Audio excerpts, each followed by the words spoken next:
Quiero contaros una historia para introducir la conferencia, para que veáis cómo con pequeños gestos se pueden conseguir grandes cosas. A esta historia la llamo la maravillosa profesora de Detroit. Ya sabéis que me encantan los cuentos.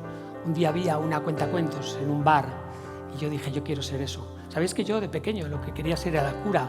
Luego me di cuenta que lo que yo quería ser era ese tío hablando en el escenario. No quería ser cura, pero me acuerdo que me quedé ese reflejo y por eso me gustan tanto los cuentos. Nos tenemos que ir al Detroit de los años 50. No sé si conocéis la historia de la ciudad de Detroit, pero es impresionante. Y no sé si habéis estado en Detroit. Os voy a enseñar unas fotos porque vais a flipar realmente. Tú te imaginas Estados Unidos. Yo me he recorrido Estados Unidos de lado a lado 5 veces y cada vez que escribo un libro intento hacer un viaje para escribirlo. Y la ciudad de Detroit es de las ciudades que más me ha impresionado en el mundo.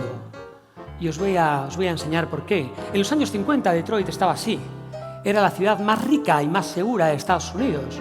En Detroit estaba General Motors, Ford, Chrysler, las 3 fábricas de coches más grandes del mundo. También estaba la discográfica más importante del mundo en ese momento, la discográfica de Michael Jackson.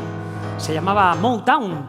Venía del nombre de Detroit. Todo el mundo conocía Detroit por el nombre de Motortown. Era la discográfica de Michael Jackson, de Diana Ross, de Stevie Wonder, de Whitney Houston. Era la ciudad de esplendor del momento, la más rica.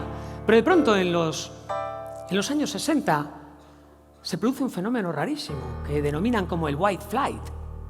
¿Qué es el White Flight?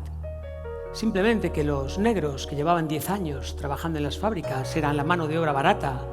Algunos de esos negros, por su talento o por su trabajo, consiguen dinero y consiguen mayor poder adquisitivo y se van a vivir a los barrios donde vivían los blancos, a los barrios nobles, los barrios más ajardinados, donde estaban las misiones. Eso a los blancos no les gusta nada y se produce el White Flight, el vuelo blanco. Se van los blancos. Al irse los blancos en los años 70 empiezan a cerrar las fábricas. Cierra primero Ford, luego General Motors, luego Chrysler.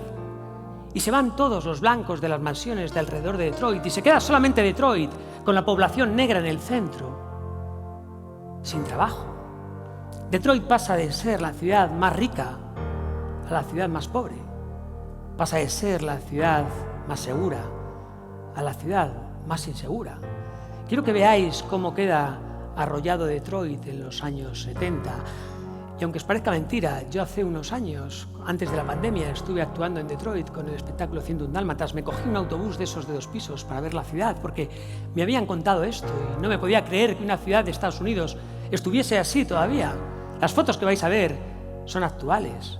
Es impresionante cómo se encuentra la ciudad de Detroit a día de hoy. Mirad. Así está el Michigan Theater. Está completamente abandonado. El único teatro que queda ahora en Detroit abierto, que es donde actuamos, fue el Fox Theater. El estadio de béisbol de los Tigers de Detroit está completamente derruido. La Michigan Central Station. El United Artists Theater. El salón del Hotel Plaza. Parece mentira que sea una ciudad de Estados Unidos, Y esto del Elementary School lo he puesto al final porque es donde voy a basar la historia que os voy a contar. Este colegio se llama realmente el James Cooper.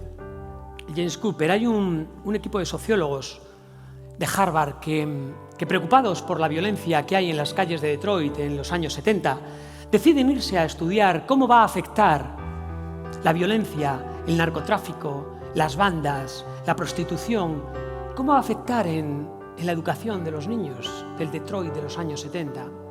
Hacen un estudio y hacen una predicción. El 30% de los alumnos va a acabar en las calles, va a acabar en las cárceles o en reformatorios o metidos en narcotráfico. Se van, dejan Detroit, como lo habéis visto, se van estos sociólogos y 20 años más tarde abren la carpeta de aquel estudio y deciden volver a Detroit para ver si aquel estudio, si aquella predicción que hicieron se cumple. Y efectivamente no se equivocaron ni un pelo. El 30% de los niños acabaron en las calles y acabaron muy mal. Pero de pronto descubrieron que había unas clases a lo largo de los años que estas predicciones no se cumplieron. No había ningún tipo de violencia, ningún tipo de absentismo. Se pusieron a ver qué tenía esas clases, cuál era el denominador común de todas esas clases, y resulta que todas las había impartido la misma profesora.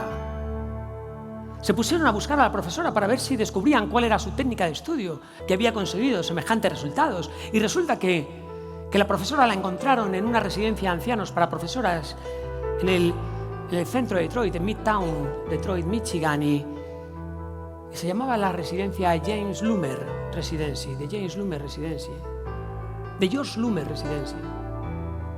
Le preguntaron a la profesora que cuál era su técnica, que cómo era posible que hubiese conseguido semejantes resultados. La profesora dijo que ella no tenía ninguna técnica especial, que ella simplemente nunca había encontrado marido, no se había casado jamás y que no había tenido hijos naturales como ella siempre había deseado, y que esos niños para ella eran sus hijos. Que lo único que les dijo que para probar lo que tenían que hacer es sonreírla por la mañana cuando llegasen a clase y sonreírla por la tarde al irse a casa, porque ella sabía que muchos de esos niños, cuando salían del colegio, se metían en las bandas criminales y nunca volvían a clase.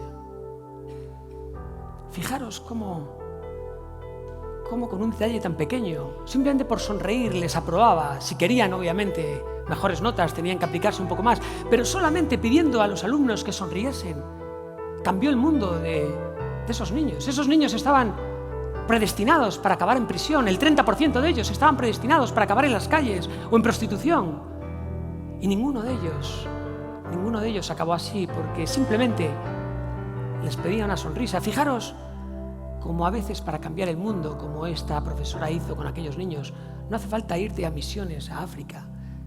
Simplemente sonreír.